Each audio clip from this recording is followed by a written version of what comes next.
આ બે જે પક્ષની જે વાતો થાય એ બે વાતો વાહિયાત વાતો છે. કોઈ પ્લેટફોર્મ હજી રાજુ કરપડાએ નક્કી કર્યું નથી. પ્લેટફોર્મ એનું નક્કી છે કે જે ખેડૂતો વાળી બાબત છે એ ખેડૂતો વાળી અમે વર્ષોથી અમારું કુટુંબ જે છે એ મૂળ કુટુંબ અમારું કોંગ્રેસી છે.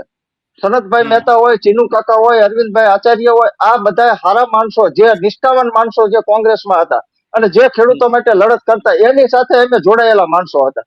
એટલે મૂળ જે અમારી લડત છે એ લડત અમારી નિષ્ઠાપૂર્વકની લડત સતત ચાલુ છે. અને અમારી આ રાજુ કરપડા છે એ ત્રીજો વ્યક્તિ છે.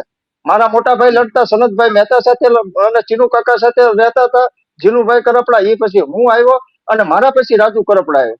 તો રાજુ કરપડા અમે તો મૂળ તો અમારું કોંગ્રેસી કુટુંબ છે. રાજુ કરપડા આમ આદમી પાર્ટીમાં એને જોડાયો અને આમ આદમી પાર્ટીથી એને ગુજરાત લેવલની જે લડત ચાલુ કરી. એટલે જે અત્યારે સમાચાર હાલે છે મૂળ મુદ્દો તમારો એ છે કયા પક્ષમાં જોડાવાના છે.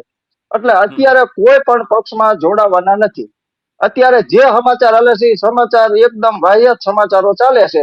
બાકી કોઈ પણ 20 તારીખે ખેસ પહેરશે, કોંગ્રેસમાં જશે, ભાજપમાં જશે આવી કોઈ પણ બાબત નથી.